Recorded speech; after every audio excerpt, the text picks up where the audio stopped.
Nous allons prier avant de lire les Écritures.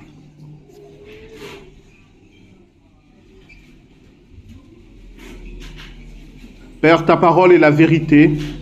Sanctifie-nous par la vérité. Au moment d'ouvrir les Écritures, nous avons plus que jamais besoin de ton éclairage pour que non seulement cette parole que nous allons lire, mais aussi le message qui va suivre, l'enseignement qui va suivre, devienne pour chacune des personnes qui va les écouter parole de vie. Seigneur, tu connais les obstacles en nous, à ton œuvre. Tu sais ce qui nous empêche de te donner entièrement et totalement nos vies. Nous implorons ton secours et ta grâce. Au nom de Jésus-Christ, notre Seigneur. Amen. Alors, la thématique que je vais aborder aujourd'hui est très compliquée et très sensible. Donc, je commence par dire que mon but n'est pas d'avoir un discours politique sur ce qui se passe à l'heure actuelle en Israël avec la guerre à Gaza et au Liban.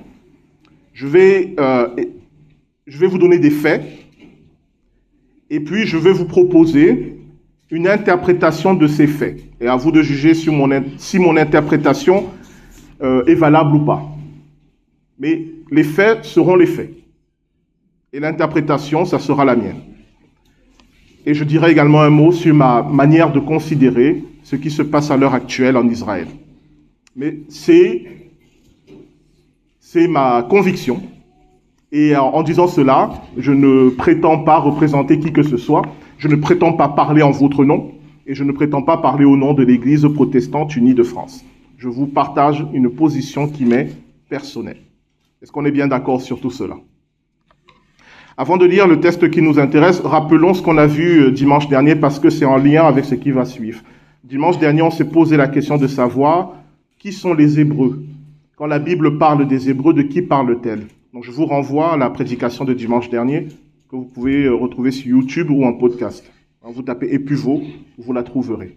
Et on avait vu que les Hébreux était un terme biblique pour parler non pas d'un peuple, non pas d'une ethnie, mais des individus qui ont une démarche de foi très particulière, c'est-à-dire celle de se laisser conduire par Dieu pour revisiter leur propre héritage et accueillir, partout où ils iront, l'héritage qui est selon Dieu. On avait pris l'exemple d'Abraham, on avait vu qu'Abraham était originaire de Chaldée, en Irak actuel, que Dieu lui a demandé de sortir de son pays et de la maison de son père. On avait vu que c'était une invitation à un déplacement culturel et aussi spirituel, et que lorsqu'on considère la vie d'Abraham, on se rend compte qu'il a fait un tri dans sa culture. Dans sa culture chaldéenne, il a gardé des choses qui étaient selon la volonté de Dieu, qui honoraient Dieu, et il a laissé des choses qui étaient contraires à la volonté de Dieu. Et quand il est allé en Canaan, il a fait la même démarche. Et quand il est allé en Égypte, il a fait la même démarche. Je rappelle que la circoncision est un rituel égyptien, et pourtant on voit Dieu et Abraham qui font alliance avec un rituel égyptien. La démarche de Dieu était de montrer à Abraham que dans tous les peuples, dans toutes les nations, dans leur culture, il y a des choses qui honorent Dieu, et ce sont ces choses qu'il faut garder. Il y a des choses qui sont contraires à la volonté de Dieu, et ce sont ces choses qu'il faut rejeter. Et l'Hébreu, c'est celui qui accepte de faire cette démarche. Mais en faisant cette démarche, l'Hébreu devient un déraciné. C'était le cas d'Abraham. Parce qu'Abraham, on ne pouvait plus dire qu'il était un Chaldéen, puisque sur certains aspects, il ressemblait aux Chaldéens, mais sur d'autres, pas du tout. Puisqu'il avait rejeté des pratiques chaldéennes, ce qui était contraire à la volonté de Dieu. On ne pouvait pas dire non plus qu'il était un Cananéen, pour les mêmes raisons. Et on ne pouvait pas dire qu'Abraham était un Égyptien, pour les mêmes raisons. Alors on lui a donné un nouveau terme, un Hébreu, c'est-à-dire quelqu'un qui est de passage sur la terre. C'est-à-dire quelqu'un qui est à la fois d'une culture particulière, Chaldée, mais qui en même temps est de toutes les cultures. C'est un positionnement très désagréable, parce qu'on ne peut plus se revendiquer d'une identité particulière. On ne peut plus dire « je suis Camerounais » si on est un Hébreu. Et pourtant, ceux qui vous observent vont dire « il a quelque chose du Cameroun ». mais en même temps, il a quelque chose qui n'est pas comme les autres Camerounais. Pourquoi? Parce qu'il a fait cette démarche de faire le tri dans ses habitudes, dans sa culture, dans sa spiritualité, de faire le tri entre ce qui est de Dieu et ce qui n'est pas de Dieu. Je rajoute un élément dont je n'avais pas parlé la dernière fois. Être un hébreu ne consiste pas seulement à faire ce tri, qui est important, consiste aussi à accueillir ce que Dieu donne. Par exemple, les 10 commandements, qui ressemblent beaucoup au code d'Hammurabi, qui est un code civil chaldéen. Les 10 commandements ont quand même une spécificité qu'on ne retrouve dans aucune autre culture. L'hébreu, c'est celui qui fait le tri dans sa propre culture et qui accueille aussi des éléments spécifiques que Dieu lui donne et qui sont en gros aujourd'hui regroupés dans la Bible. Et tous ceux qui acceptent de faire cette démarche-là, qui assument cette démarche, qui sous certains aspects n'est pas agréable, tous ceux qui assument d'être de passage sur terre, alors, on a lu dans l'Épître aux Hébreux, ils ont un héritage. Ils ont un héritage au ciel. La Nouvelle Jérusalem, qui est la cité que Dieu a préparée pour les Hébreux.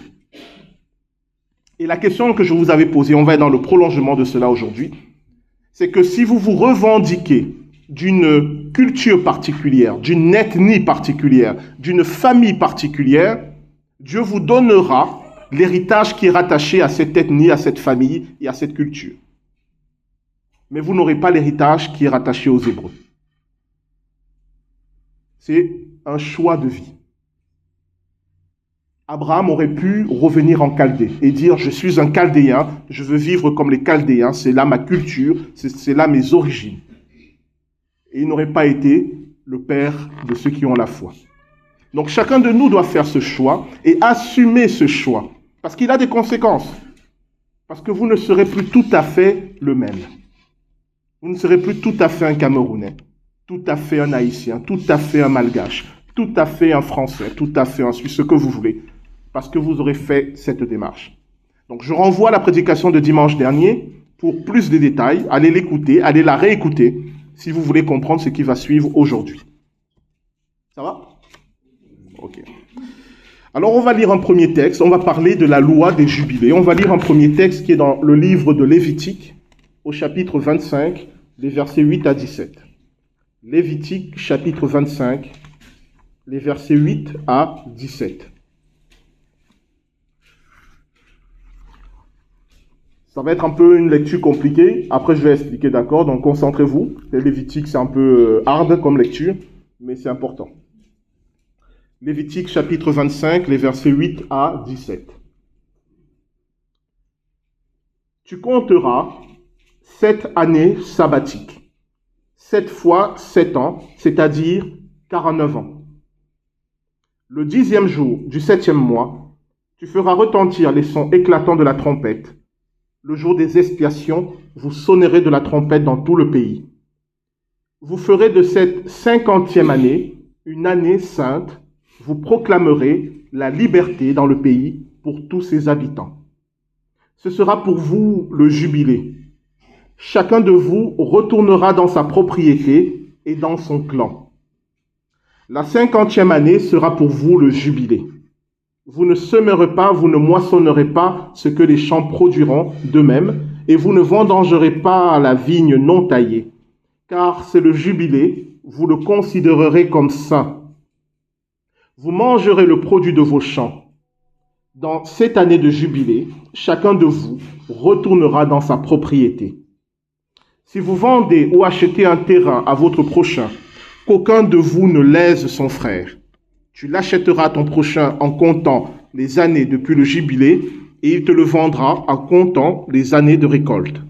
Puis plus il y aura d'années de récolte, plus haut tu fixeras le prix, et moins il y aura d'années, plus bas tu le fixeras, car c'est le nombre des récoltes qu'il te vend. Aucun de vous ne lésera son prochain, et tu craindras ton Dieu, car je suis l'Éternel, votre Dieu. Alors, j'explique parce que je sais que pour certains, ils se disent, mais de quoi il parle? Le Seigneur, dans les ordonnances qu'il donne à Moïse, va instituer ce qu'on appelle l'année des jubilés. Au bout de 50 ans, toutes les dettes sont annulées et chacun retrouve sa propriété. Cela veut dire quoi? Pour des raisons économiques et sociales, un Hébreu peut être amené à vendre un terrain familial pour rembourser une dette, pour avoir de l'argent. Et au bout de 50 ans, la loi du jubilé dit que ce terrain doit lui revenir. Au bout de 50 ans, toutes les dettes qui ont été contractées sont annulées. C'est un procédé à travers lequel Dieu veut éviter que dans son peuple, il y ait de trop grandes différences sociales. Il veut éviter qu'il y ait certains qui accumulent au fil des années des terres, de l'argent, et qu'il y ait d'autres qui s'approvissent et qui s'endettent. Il veut éviter l'endettement chronique et l'accumulation des richesses. Ce qui fait que tous les 50 ans, les cartes sont rebattues. Chacun retourne dans sa propriété. Cela va même plus loin. Si quelqu'un se vend comme esclave, c'est une pratique, quand quelqu'un n'avait plus les moyens, il devenait l'esclave de quelqu'un d'autre pour être logé et nourri. Et en contrepartie, il travaillait. Au bout de 50 ans, il devait recevoir sa liberté. C'est ce qu'on appelle la loi du jubilé. Lors de la loi du jubilé, chacun retourne dans sa propriété, chacun retrouve son héritage. Alors, inutile de vous dire que cette loi n'a pas toujours été respectée en Israël. Vous comprenez bien que dès qu'il est question de finances, d'argent, tout ça, les gens résistent. Mais je trouve ça très intéressant parce que ça nous montre quel est, selon Dieu, le concept d'une vie sociale. Peut-être un jour on parlera de ça. Parce qu'en réalité, les lois civiles d'Israël reposent sur un système qui ressemble aujourd'hui à ce qu'on appelle l'anarchisme. Alors, quand vous entendez anarchie, vous entendez désordre. Mais l'anarchie au sens philosophique du terme, ce n'est pas le désordre. C'est un système politique à travers lequel on évite qu'il y ait des hiérarchies sociales. Et en réalité, la loi de Moïse crée une société anarchique. Typiquement, avec cette loi du jubilé, ça évite qu'il y ait des familles qui soient pauvres sur des générations et des générations. Tous les 50 ans, on rebat les cartes, on redonne une nouvelle chance à tout le monde. Moi, je trouve ça formidable. Si on pouvait appliquer ça aujourd'hui, ça serait génial. Donc, c'est ça la loi du jubilé. Et ce qu'il faut comprendre, quand vous lisez le livre de Lévitique, de Deutéronome, où vous avez plein d'ordonnances très tatillonnes, tu dois faire un coffre, il doit mesurer 50 cm, c'est que toutes ces réglementations que Dieu donne à Moïse ont une portée spirituelle et civile, mais ont également une portée prophétique. C'est-à-dire, la loi du jubilé n'est pas simplement une loi économique et sociale, c'est aussi une loi prophétique. Et je vais vous le démontrer, qui nous dit que tous les cycles de 50 ans, il doit se passer quelque chose qui restaure la propriété. Ça va? Donc, à partir de maintenant, je vais vous donner certains faits. Alors, ces faits, ce n'est pas moi qui les ai trouvés, c'est un pasteur, qui s'appelle Jonathan Kahn, qui est juif, et qui s'est converti à l'âge de 20 ans. Il se préparait à être rabbin, et il a, alors, par des circonstances particulières de mort imminente, il a une révélation que Jésus-Christ est le Messie que les Juifs attendaient. Et donc, il est devenu un chrétien messianique, c'est-à-dire un Juif qui reconnaît en Jésus de Nazareth le Messie. Et il est pasteur aux États-Unis. Il a écrit beaucoup de livres. Et les faits que je vais vous présenter maintenant sont tirés d'un de ses livres qui s'appelle L'Oracle. Ce sont des faits. Après, on va les interpréter. Et ces faits vont nous montrer comment la loi du jubilé s'est appliquée pour le retour des Juifs en Israël. Ça va jusque-là? Je vais vous montrer ces faits pour que vous compreniez que cette loi, c'est réel. Ce n'est pas des fantasmes. Et une fois qu'on aura compris que cette loi est réelle, on va voir ce qu'elle signifie pour nous. Quand on vous dit que tous les 50 ans, on doit rentrer dans sa propriété, pour pouvoir suivre ce cycle, il faut savoir quel est le point de départ. À partir de quand je dois compter 50 ans. Ça va? Le problème, c'est que en l'an 70, les Romains ont détruit Jérusalem, le temple. Ils ont massacré les Juifs. Il y a eu beaucoup de pertes en termes de connaissances. Certaines choses ont survécu, mais beaucoup de choses ont été perdues. Un autre problème, c'est que le calendrier juif n'est pas tout à fait le même avec le nôtre. Et quelque chose d'encore plus compliqué, c'est que le calendrier juif à l'heure actuelle n'est pas le même avec le calendrier juif dans la Bible. Je vous donne un exemple. Dans la Bible, le Nouvel An commence à la fête de Pâques. Et aujourd'hui, dans le judaïsme, le Nouvel An commence à Rosh Hashanah qui est la fête des trompettes, vers le mois de septembre. Donc, dans la Bible, le Nouvel An, c'est vers le mois de mars-avril, et dans le judaïsme actuel, le Nouvel An, c'est dans le mois de septembre-octobre. Donc, vous voyez qu'il y a plein de décalages, et c'est pour cela qu'il est très compliqué aujourd'hui de dire, de donner une date précise à l'accomplissement d'une prophétie. Parce qu'on n'a plus un calendrier qui est juste, nos calendriers se chevauchent. On peut juste dire, quand telle et telle condition sera remplie, alors la prophétie s'accomplira. Mais il est devenu difficile de donner une date précise. On peut donner le mois à la limite, on peut même donner l'année. Il y a pas mal de prophéties qu'on peut situer dans l'année. Des prophéties qui sont passées et des prophéties à venir. On peut vraiment donner une année. Donc aujourd'hui, on va voir des prophéties qui se sont accomplies dans l'histoire, selon le cycle des jubilés. Et on va voir que c'est très précis. C'est bon pour tout le monde? Alors, pour cela, on va lire un texte très particulier, Deutéronome chapitre 29. Donc, je vous rappelle que c'est un culte enseignement, donc on chemine.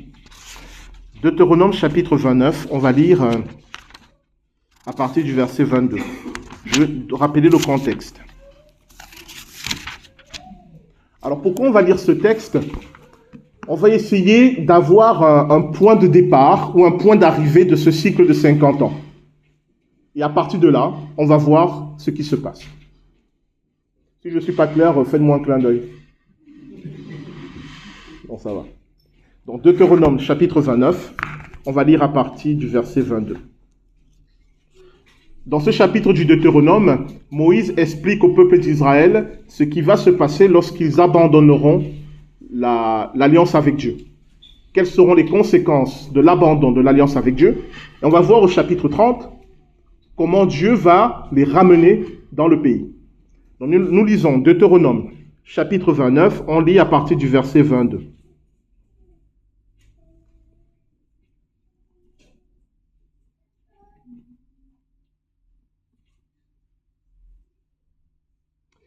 Alors, ils verront tout le pays brûlé par le soufre et le sel, sans aucune semence, ni produit, ni herbe qui pousse, comme lors de la catastrophe qui a frappé Sodome, Gomorrhe, Adma et Tseboïm, ces villes que l'Éternel a détruites dans sa colère et sa fureur. Et ils diront avec toutes les nations, pourquoi l'Éternel a-t-il traité ce pays ainsi? Pourquoi cette ardente, cette grande colère? On répondra, c'est parce qu'ils ont abandonné l'alliance contractée avec eux par l'Éternel, le Dieu de leurs ancêtres, lorsqu'il les a fait sortir d'Égypte. C'est parce qu'ils sont allés servir d'autres dieux, ils se sont prosternés devant eux, des dieux qu'ils ne connaissaient pas, et que l'Éternel ne le leur avait pas attribué. Alors la colère de l'Éternel s'est enflammée contre ce pays, et il a fait venir sur lui toutes les malédictions qui sont écrites dans ce livre. L'Éternel les a arrachés de leur pays avec colère, avec fureur, avec une grande indignation. Il les a jetés dans un autre pays, comme on le voit aujourd'hui. Les choses cachées sont pour l'Éternel notre Dieu.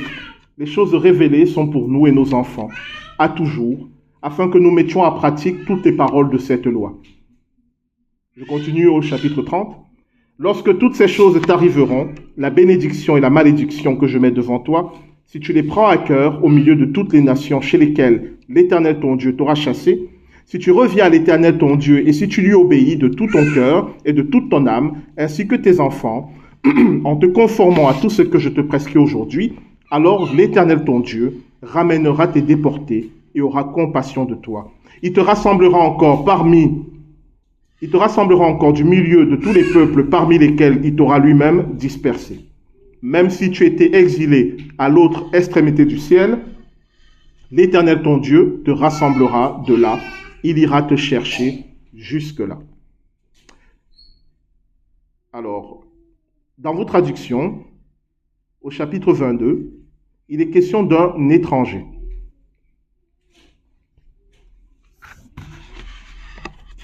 Je ne sais pas si certains l'ont, parce que moi, dans cette traduction, on ne parle pas de l'étranger. Qui a dans sa traduction, il est question d'un étranger qui verra le pays détruit.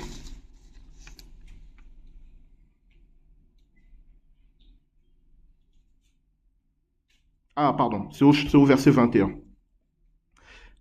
Deutéronome chapitre 29, verset 21. la génération à venir, vos enfants qui naîtront après vous, et l'étranger qui viendra d'un pays lointain, verront les fléaux et les maladies dont l'Éternel aura frappé ce pays. J'avais sauté ce verset. Au verset 21, il est question d'un étranger qui vient d'un pays lointain et qui verra la destruction de la terre d'Israël. Et cet étranger va constater que les prophéties de Deutéronome se sont accomplies. Et dans le passage suivant, Dieu dit qu'il va ramener tous ceux qui sont exilés sur la terre. Ça va jusque-là? Okay. L'étranger dont il est question ici, c'est quelqu'un de précis. Ce n'est pas un étranger, quelqu'un juste qui passait par là. Le texte littéral nous dit « L'étranger qui vient d'un pays lointain verra la destruction de ce pays. » Et après que l'étranger qui vient de ce pays lointain aura constaté la destruction du pays, Deutéronome nous dit que Dieu va ramener son peuple sur la terre. Alors cette parole s'est accomplie. Et c'est là que je vous donne les faits, pour commencer. Le 8 juin 1867, c'est le fameux étranger qui va aller en Palestine. Et cet étranger, il est très connu, certains d'entre vous le connaissent, c'est un écrivain américain qui s'appelle Mark Twain. Vous connaissez Mark Twain? C'est lui qui a écrit Tom Sawyer et d'autres ouvrages. Il faisait un voyage depuis les États-Unis jusqu'au Moyen-Orient. Il visitait beaucoup de pays et il a visité la Palestine. C'était en septembre 1867. Quand Mark Twain a visité la Palestine, il a écrit un livre qui s'appelle Le Voyage des Innocents, où il décrit ce qu'il a vu en Palestine. Et dans ce livre, lorsqu'il décrit la Palestine, il va reprendre exactement les mêmes mots qui sont dans Deutéronome 29 et 30. Alors certains d'entre vous se diront, Mark Twain a copié Deutéronome 29 et 30. Sauf que Mark Twain était connu pour être un anticlérical, quelqu'un qui n'avait pas la foi. Et donc, il n'aurait certainement pas, dans un ouvrage, montré que la prophétie biblique s'accomplit. Il l'a fait malgré lui. Il a simplement fait un voyage, il a décrit ce qu'il voyait. Il a vu que cette terre était brûlée, rien ne poussait. Donc je vous invite à aller, si vous trouvez son livre, Le Voyage des Innocents, je n'ai pas noté les chapitres 396-395, il décrit ce qu'il voit, et la manière dont il décrit la Palestine, c'est exactement ce qui est écrit dans Deutéronome 29, les mêmes mots. Mark Twain, en 1867, c'est l'étranger qui vient d'un pays lointain et qui décrit ce qu'il voit. Alors certains d'entre vous se diraient, ce n'est qu'une coïncidence. Sauf qu'on a vu que dans Deutéronome 30, une fois que l'étranger aura décrit, qu'est-ce qui se passe? Dieu va aller chercher le peuple d'Israël. Donc, on va prendre comme point de départ, comme point dans le cycle des jubilés, on va prendre cette année 1867. Et on va voir si tous les 50 ans, il se passe des choses intéressantes. Tous les 50 ans en avant, on va le faire à la fin, tous les 50 ans en arrière, on va voir s'il y a des événements qui ressemblent à ce qui est décrit dans la loi des jubilés. Je sais que je vous embête avec ça, mais vous me suivez toujours? Ok. Donc, le 8 juin 1867, le début du voyage de Mark Twain, en septembre, il décrit ce qu'il voit. Le 10 juin 1867, la même année, il va se passer un événement fondamental, c'est le Code de propriété des étrangers, qui est publié dans l'Empire ottoman. L'Empire ottoman, c'est lui qui possédait la Palestine. Et dans l'Empire ottoman, il était interdit de vendre la terre à quelqu'un qui n'était pas ottoman. On pouvait la louer, on pouvait faire une association avec un ottoman et avoir une terre, mais les étrangers n'avaient pas le droit d'acheter de la terre. Or, il s'est passé un événement que certains d'entre vous connaissent, qui est la guerre de Crimée, c'est-à-dire l'Angleterre, la France et l'Empire ottoman se sont alliés contre la Russie. Et la Russie a été vaincue lors de la guerre de Crimée.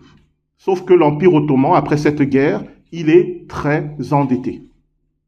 Et pour rembourser ses dettes, il va sortir un décret qui autorise les étrangers à acheter la terre dans l'Empire ottoman. C'est le fameux Code de propriété des étrangers qui sort le 10 juin 1867. La même année où l'étranger vient constater que la terre est selon Deutéronome 29. Et pourquoi c'est important? Parce que c'est à partir de ce décret-là que les communautés juives qui sont dans le monde entier vont pouvoir commencer à racheter des terres en Palestine. Et c'est là que, pour la première fois, depuis près de 2000 ans, on va voir des Juifs qui achètent des terres en Palestine et commencent à former des kibbutz, des communautés, des villages sur cette terre. La même année où l'étranger a constaté ce qui est écrit dans Deutéronome 29.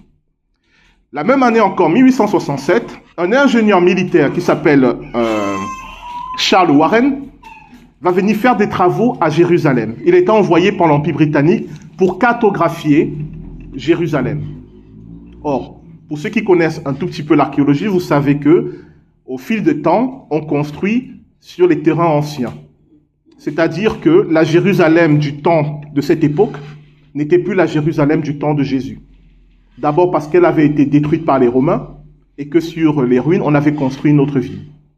Lorsque Charles Warren vient cartographier la ville de Jérusalem, il creuse pour essayer de retrouver les fondations de la Jérusalem du temps de Jésus. Et il les retrouve. Et aujourd'hui, si vous allez en Jérusalem, vous allez trouver le puits de Warren et les canalisations de Warren qui sont la source qu'on appelle le Gihon qui traversait la vieille Jérusalem. Ça va? Tout ça, c'est la même année. C'est-à-dire la même année où l'étranger accomplit la prophétie de Deutéronome 29, la même année, l'Empire ottoman sort un code qui permet aux Juifs de commencer à revenir, et la même année, Charles Warren trouve l'ancienne Jérusalem. Vous pouvez toujours considérer que c'est des coïncidences, mais je vais vous donner suffisamment de faits pour que vous compreniez que c'est le plan de Dieu qui se met en œuvre. Donc, si j'ai raison, au bout de 50 ans, après 1867, on doit tomber sur quelque chose qui est de l'ordre du jubilé. Et c'est exactement ce qui se passe. Le 2 novembre 1917, 50 ans après, est publié ce qu'on appelle la déclaration Balfour, qui autorise les Juifs à former un foyer national en Palestine. C'est publié par les Anglais qui ont vaincu les Ottomans et qui ont repris la Palestine. Ça, c'est le 2 novembre 1917, 50 ans après la venue de l'étranger de Deutéronome 29. Ça va? 50 ans après, 1967, du 5 au 10 juin 1967, c'est la guerre des 6 jours, à travers lesquelles les armées israéliennes vont conquérir la vieille ville de Jérusalem, c'est-à-dire la cité de David et le mont du Temple. Vous voyez ce qui est en train de se passer? Ils sont en train de retourner tous les 50 ans dans leur héritage. 50 ans après 2017, le 5 juin 2017, le Sénat des États-Unis adopte une résolution qui reconnaît Jérusalem comme étant la capitale de l'État d'Israël. Et en décembre, le président Donald Trump confirme cette résolution et reconnaît Jérusalem comme étant la capitale d'Israël. 2017, on est 50 ans après 1967, 50 ans après 1867. C'est le cycle des jubilés. Ce qui veut dire qu'en 1867, avec la prophétie de l'étranger qui s'est accomplie, il s'est enclenché des événements conduits par Dieu qui amènent le peuple juif à retrouver son héritage. Je vous donne juste les principaux éléments, mais il y en a beaucoup. Beaucoup. Par exemple, en 1917, lors de la déclaration Balfour, il va naître un jeune homme qui s'appelle, son nom de famille c'est Goren, j'ai oublié son prénom, il est né en 1917. Cet homme Goren, c'est un juif, il va devenir rabbin, et en 1967, c'est lui qui va sonner le chauffard lorsque la ville de Jérusalem va être prise par les Israéliens. Il est né lors du jubilé précédent, et lors du jubilé suivant, c'est lui qui sonne le chauffard, c'est-à-dire la proclamation officielle que la cité de David revient à Israël. Et Goren en hébreu, cela veut dire l'ère d'abattage. C'est l'ère où on bat le grain. Et pour ceux qui connaissent la Bible, le mont sur lequel le temple était construit, c'était une ère d'abattage. Et ça, je ne vous donne qu'un des éléments parmi 10 000 autres. Si vous voulez plus, allez lire le livre de Jonathan Cahn, où il a regroupé tous ces éléments-là pour démontrer quoi? Que depuis 1867, on est dans un cycle de jubilé à travers lequel le peuple d'Israël retourne à son héritage. Je vous ai dit que je ne prenais pas des positions politiques. Je vous donne juste des faits. Je constate juste que tous les 50 ans, petit à petit, Israël retrouve son héritage. C'est la loi du jubilé. Bon?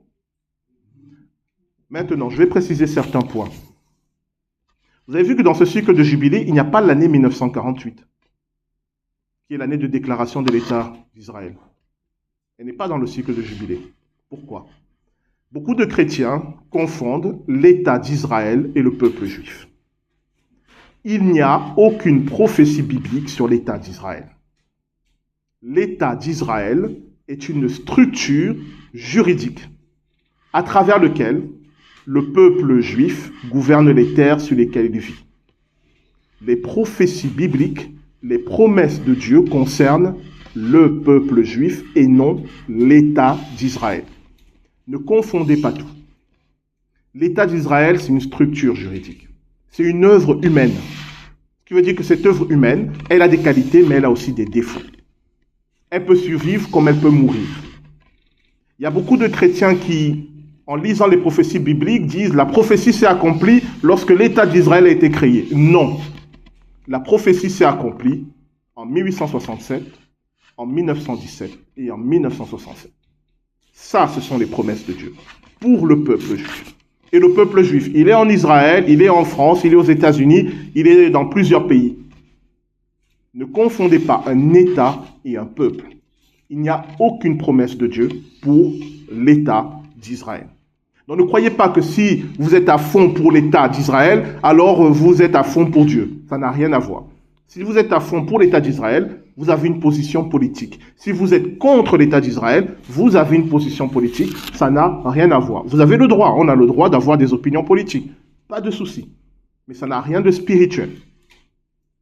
Ne confondons pas tout. D'accord? C'est important de le préciser. Alors vous me direz, c'est bien beau pour les Juifs que tous les 50 ans, Dieu les restaure dans leur héritage. Mais en quoi ça nous concerne? Eh bien, on va le voir, on va lire le dernier texte. Genèse chapitre 15, les versets 1 à 6.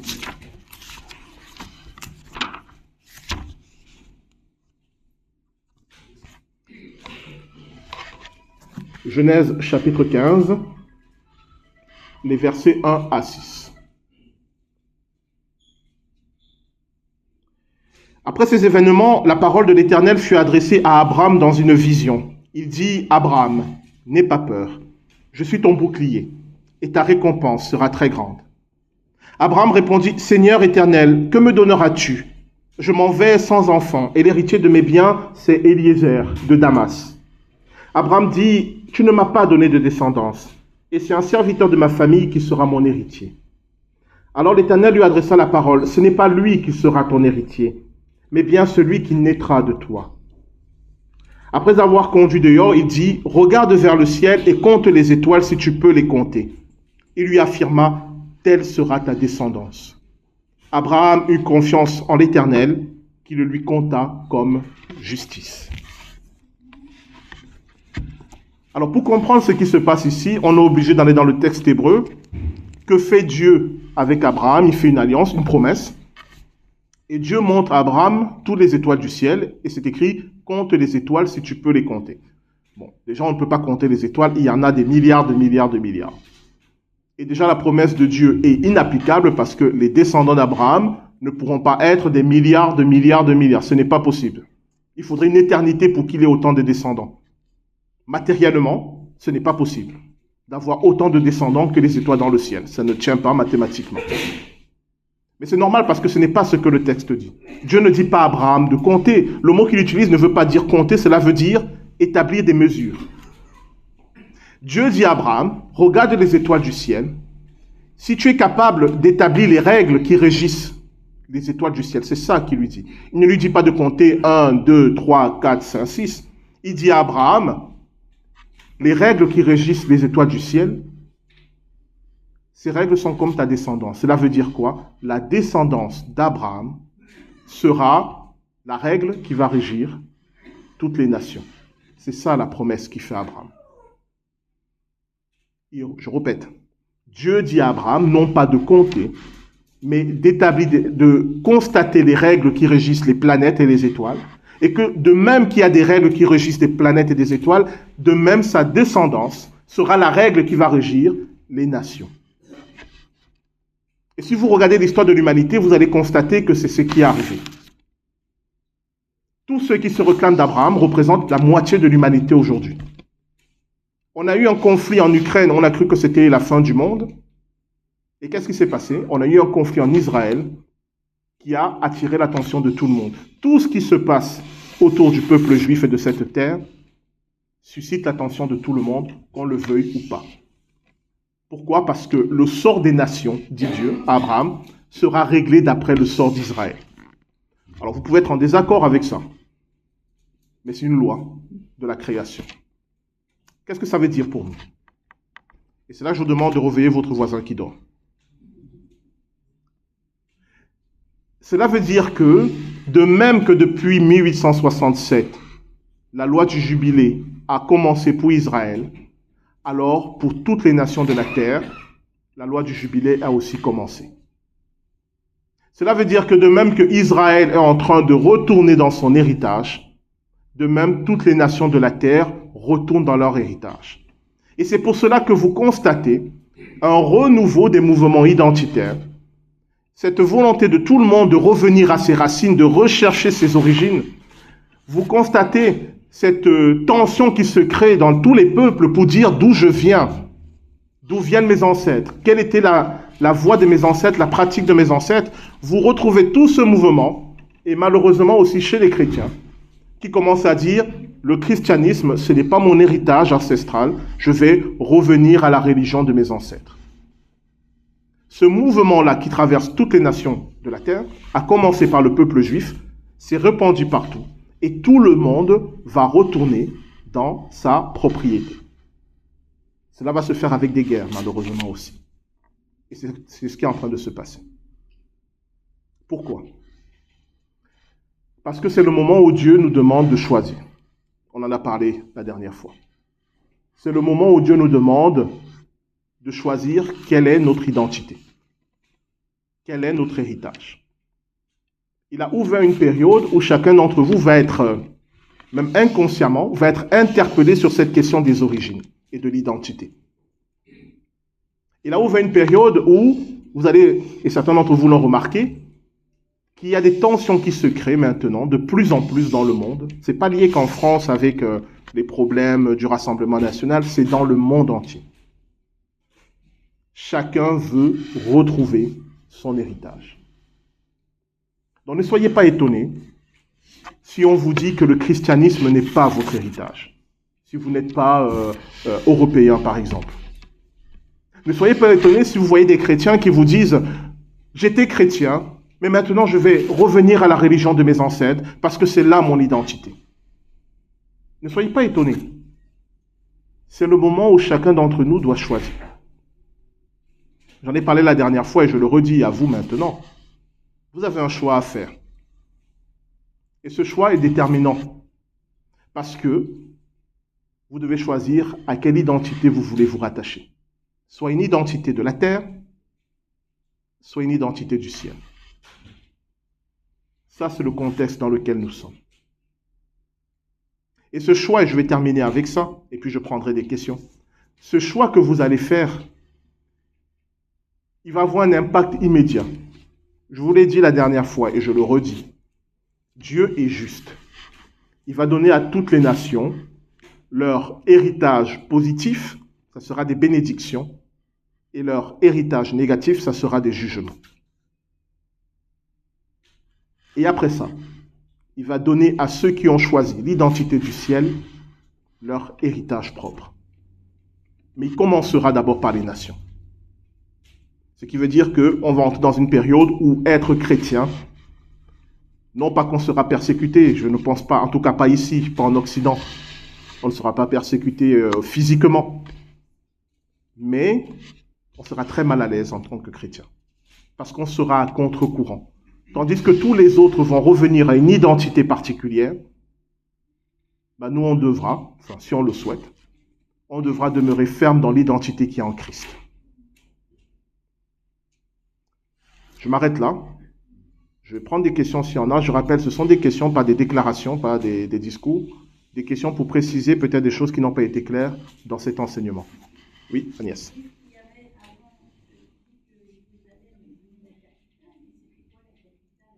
Tel Aviv.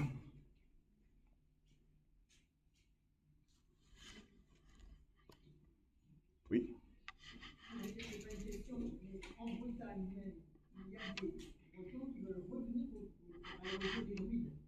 Oui, il y a le renouveau des druidiques, c'est normal. Oui, je dis que ça touche toutes les nations. Il y a un renouveau de la culture, des traditions et des religions celtiques en Bretagne, par exemple. Et ça va aller en s'accentuant, c'est ce que je veux vous dire. Ça va pas, c'est pas quelque chose qui va revenir en arrière. Ça va aller en s'accentuant. Oui.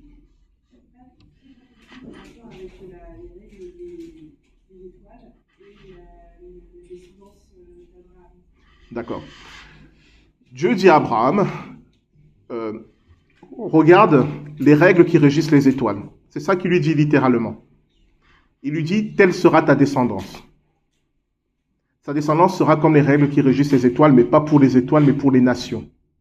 Ce qui veut dire que dès qu'il arrive quelque chose au peuple juif, toutes les nations autour doivent se réajuster. Donc quand le peuple juif retourne dans son héritage avec ce cycle de 50 ans que je vous ai montré, toutes les autres nations de la terre se réajustent par rapport à ça. Et quand je dis que se réajustent, ce n'est pas quelque chose de conscient. Les dirigeants ne sont pas là, tiens, le peuple juif a bougé, je prends telle décision. Ils n'y pensent même pas. Je vous ai parlé de Mark Twain. Lorsqu'il faisait ce voyage en Palestine, il ne se disait pas, je vais aller réaliser la prophétie de Deutéronome 29. Pour lui, il faisait son voyage, il prenait des notes, mais il ne savait pas qu'à travers lui, Dieu était en train d'agir pour que la prophétie s'accomplisse. Pareil pour le sultan ottoman qui autorise les étrangers à racheter la terre. Il ne sait pas qu'il est en train d'accomplir Deutéronome 30. Mais tout le monde se réajuste par rapport au peuple juif, inconsciemment. C'était la promesse de Dieu à Abraham. Et donc, quand on a ce cycle, le peuple juif revient sur ses terres, toutes les nations aussi ont ce sentiment, je veux revenir dans ma terre, au sens matériel et au sens aussi symbolique. Et c'est inconscient et ça traverse toute l'humanité. Voilà. Oui. Dans quelle mesure est-ce que la compréhension du jubilé, telle que tu l'as expliqué là, peut nous faire comprendre dans quel temps spirituel est-ce qu'on est par rapport à le retour du Christ, de l'enlèvement, comme ça. Si on prend le cycle de jubilé, le dernier c'était 2017, le prochain c'est 2067. Bon, on peut estimer que au moins en 2067, il va se passer quelque chose. Moi, je pense que ce sera avant. Parce que, alors, ce qui régit l'Église n'est pas en tant que telle une nation. L'Église, ce sont les Hébreux, ce sont ceux qui sont de toutes les nations à la fois et d'aucune nation en même temps. Dans l'Église, on a ici plein de nationalités différentes dans cette salle. Donc, on représente toutes les nations. Mais en même temps, si on est des vrais Hébreux, on ne peut pas dire que nous sommes de ces nations au sens que nous pratiquions tout ce qu'elles font. Puisque normalement, on a fait le tri entre ce qui est bon et ce qui ne l'est pas. Donc l'Église est régie par d'autres promesses que les promesses, par exemple, du jubilé. Mais on étudiera aussi ces promesses qui régissent l'Église. Par exemple, on avait vu la dernière fois que, avec la troisième trompette d'Apocalypse, le Seigneur nous a donné les éléments pour comprendre où nous sommes. On a vu que la troisième trompette d'Apocalypse, c'était Tchernobyl. Donc pour ceux qui sont un peu étonnés parce que je viens de dire, allez réécouter la prédication à ce sujet. Donc nous, on sait que on est entre la troisième et la quatrième trompette. Donc nous, on a notre repère. Pour nous, l'Église. Maintenant, pour les nations, nous savons que nous sommes dans un cycle de jubilé où chacun retourne vers son héritage.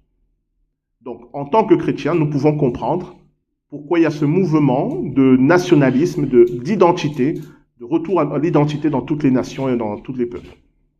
Et ça nous permettra de ne pas, de comprendre un peu les autres, pourquoi ils ont soudainement, ils ont envie de revenir à leur racine. Oui?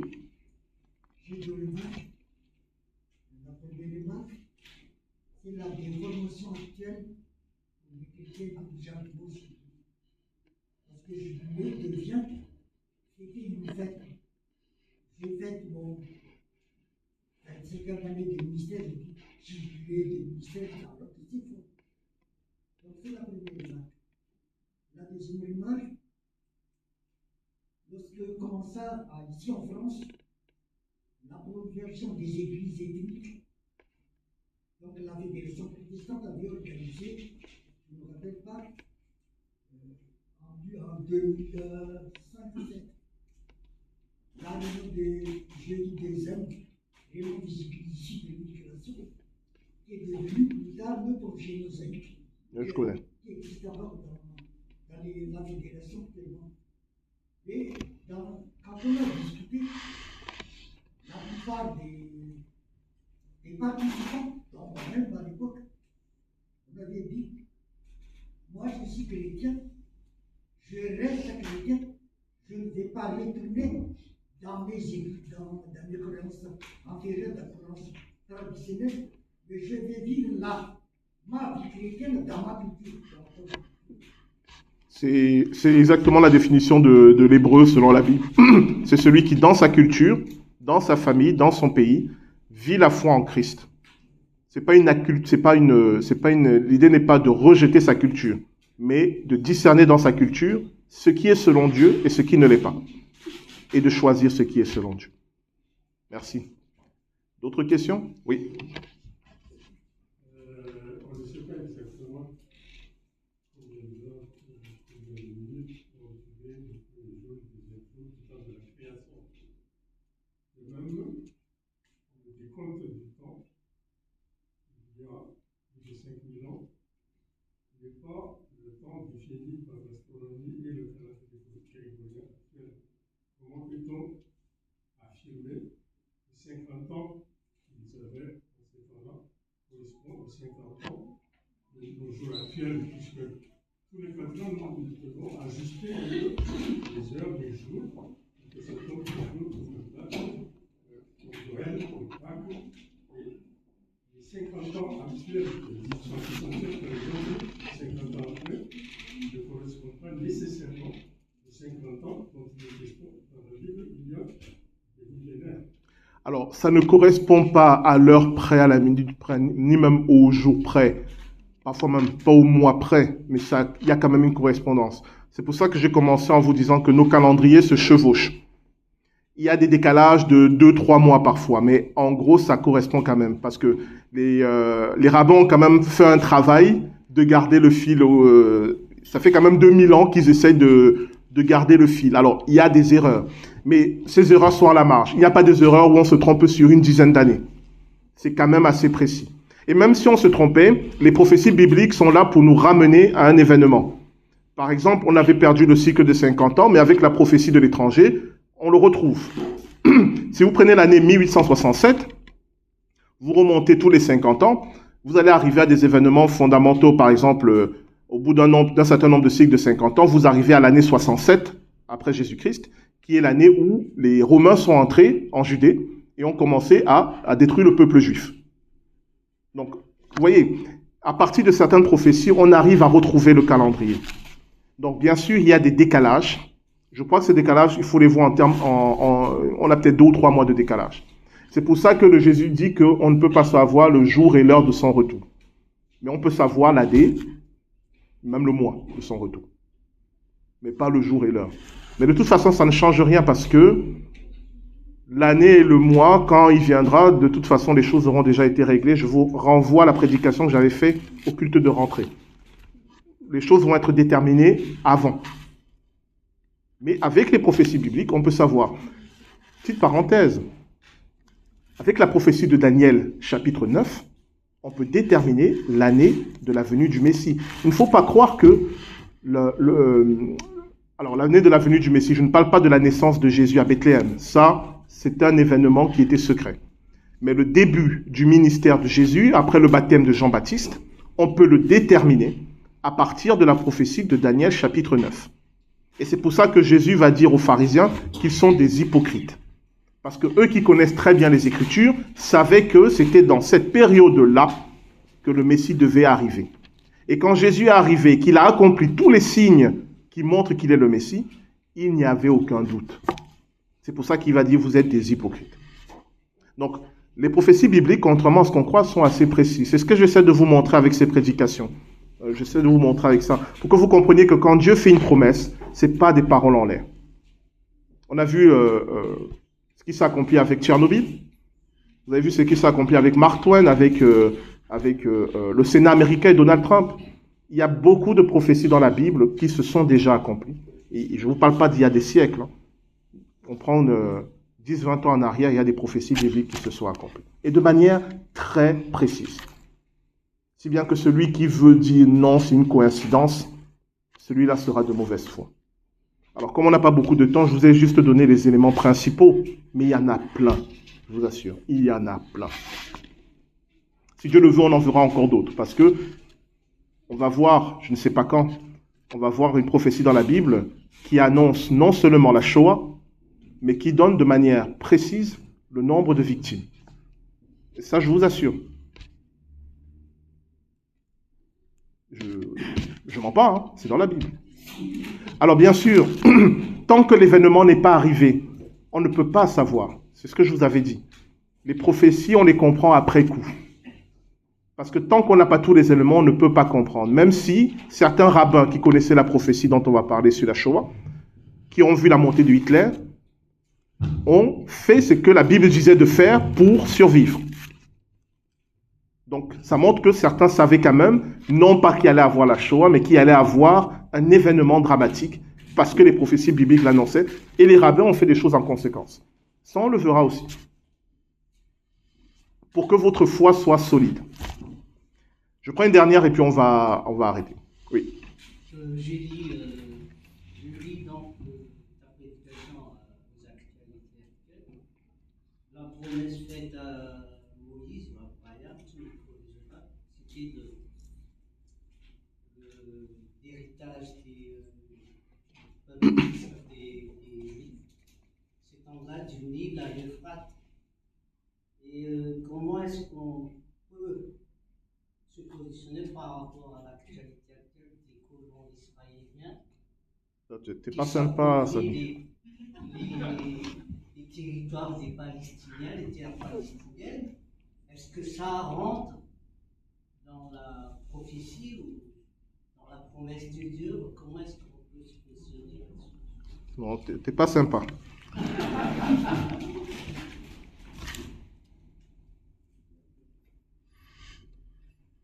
Bon, ça n'engage que moi, etc., etc., je l'ai déjà dit. C'est toujours très... On a vu dans la Bible que chaque fois que l'être humain veut forcer une prophétie, ça amène à la catastrophe. Je vous donne un exemple. Dieu dit à Abraham, ton héritier sera ton enfant. Une belle promesse. Abraham veut accomplir la prophétie avec Sarah. Ils prennent Agar, la servante, il fait un enfant avec Agar, ça donne Ismaël, qui est l'aîné rejeté, qui va avoir de la rancune contre Isaac, qui va être le descendant des peuples qui vont avoir la rancune contre Isaac. Pourquoi? Parce qu'Abraham a voulu forcer la prophétie. À l'heure actuelle, en Israël, il y a beaucoup de rabbins qui veulent forcer la prophétie. De mon point de vue, ça va amener une catastrophe. Je ne peux que dire ça. Quand je vois comment Dieu agit dans la Bible, il n'a pas besoin que les hommes forcent les choses. Si Dieu fait une promesse, il va l'accomplir. Si vous regardez l'histoire d'Israël, vous verrez que chaque fois que Dieu a voulu leur donner quelque chose, il a fait en sorte que même leurs ennemis, même leurs adversaires, font la paix avec eux. Une chose qui me permet de dire que ce qui se passe actuellement n'est pas selon la volonté de Dieu, c'est qu'il n'y a pas la paix. Il n'y a pas la paix. Dieu est un Dieu de paix. Il n'est pas un Dieu qui demande aux hommes d'aller tuer des gens. Je n'y crois pas. Il n'a pas besoin de ça pour accomplir la prophétie. On n'a pas le temps, mais dans le livre de l'Exode, parce qu'on prend toujours ça comme exemple, quand Josué entre en Canaan, en faisant la guerre, si un jour on a le temps, je vous le montrerai, Dieu n'a jamais demandé à Josué de faire la guerre. Il dit à Josué, c'est votre héritage. Et quand vous regardez les recommandations qu'il donne à Josué, il dit à Josué, passez par tel chemin, allez vous installer à tel endroit. Et Dieu dit, et moi, je ferai partir les Cananéens. Il n'a pas dit, allez et faites la guerre contre eux. Dans le projet de Dieu pour le peuple hébreu, c'est qu'ils sortent d'Égypte, ils s'installent dans un territoire qui était très peu habité, et petit à petit, en grandissant, ils vont conquérir les terres qui seront laissées vides parce que Dieu va faire en sorte que les Cananéens partent. Mais Josué va prendre un autre chemin qui va l'amener face à Jéricho. Et il va entamer un combat. Et là, les Cananéens vont dire, ok, c'est la guerre. Ils vont combattre.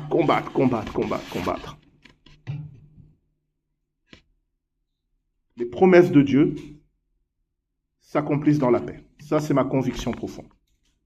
Donc, prions pour Israël, prions pour Gaza, prions pour le Liban. Ce qui se passe là-bas, de mon point de vue, ce n'est pas l'œuvre de Dieu, c'est l'œuvre de Satan.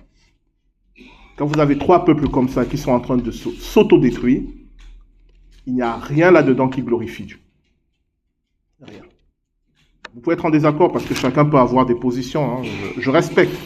Mais comme Samy m'a mis dans la situation de devoir répondre, je réponds. Voilà. Est-ce qu'il y a encore une dernière question? Quelqu'un qui est frustré ou c'est bon? Dernière question. Ok, dernière des dernières. Je vais prendre un petit temps pour voir écrit. Dieu dit à Abraham, ta descendance sera comme les grains de sable ou les étoiles. Selon moi, je pense qu'il parle de la multitude des humains sur terre et là, il a dit ça pour nourriture le deuxième fils. Donc, il nomme une façon de dire que seulement les Juifs pourraient être enterrés pour faire établir une prophétie quelconque. La deuxième question, pour finir, c'est pourquoi seulement les Juifs alors? Alors, je n'ai pas bien compris la première. Est-ce que tu peux la répéter? Dieu dit à Abraham, ta descendance sera comme les grains de sable et les étoiles. Selon moi, je pense qu'il parle uniquement de la multitude des humains sur terre. D'accord. Voilà. Alors, je vais aller très vite. Dieu fait 2 promesses à Abraham de descendance. Une descendance qui est comme les grains de sable et une descendance qui est comme les étoiles du ciel. La descendance qui est comme les grains de sable, c'est tous ceux qui vont se revendiquer d'Abraham charnellement, c'est-à-dire tous ceux qui vont dire « nous sommes les descendants d'Abraham selon le sang ». Et la descendance qui est comme les étoiles du ciel, c'est tous ceux qui vont dire « nous sommes les descendants d'Abraham selon la foi ». Par exemple, nous sommes la descendance d'Abraham, nous chrétiens, nous sommes la descendance d'Abraham, représentés par les étoiles. Et c'est pour cela qu'après cette promesse de la descendance selon les étoiles, on nous dit « Abraham a eu la foi et Dieu l'a reconnu comme juste ». C'est là, la deuxième descendance a pour principe la foi. La première descendance, qui est comme les grains de sable, a pour principe la chair. Voilà. On va prier maintenant. C'est pour vous, hein, parce que l'heure tourne. Dieu notre Père. Oui, avant de prier, parce qu'il faut qu'on soit d'accord, désolé. Moi, je vais prier pour demander à Dieu qu'il nous fasse entrer dans notre héritage en tant que ses enfants. Et que, personnellement, je ne reconnais pas d'autre héritage que celui-là. Ma part est au ciel et pas sur la terre. Ça, c'est la prière que je vais faire à haute voix. Si vous êtes d'accord avec cette prière, vous dites Amen. Si vous n'êtes pas d'accord, vous ne dites rien. Nous prions. Dieu notre Père, merci pour cet héritage que tu nous donnes en Jésus-Christ. Cet héritage qui est particulier, que le monde ne comprend pas. Cet héritage qui est d'en haut, qui est du ciel, et pour lequel nous avons renoncé à l'héritage selon les nations. Père, c'est cet héritage que nous voulons, que nous demandons, que nous réclamons, celui que tu as promis à Abraham et que tu as accompli en Jésus-Christ. C'est là notre identité, c'est là notre présent et c'est là notre avenir. Et pourtant, Seigneur, nous sommes encore sur cette terre. Nous sommes encore de pays différents, de cultures différentes, de familles différentes. Nous devons côtoyer, Seigneur, des personnes qui parfois ne nous comprennent pas. Aide-nous à avoir des paroles pleines de sagesse. Aide-nous à témoigner de notre foi avec calme, avec douceur, mais avec assurance. Pour qu'aussi, Seigneur, à travers nous, ceux qui cherchent encore, ceux qui te cherchent encore puissent te trouver. Oui, Seigneur, garde-nous. Garde-nous de tomber dans ce mouvement de revendication d'une identité rattachée au sang, rattachée à la terre. Mais au contraire, donne-nous la patience pour attendre l'accomplissement de la promesse que tu as faite à tous ceux qui se reconnaîtront en Abraham et en Jésus-Christ. Nous te le demandons en son nom. Amen.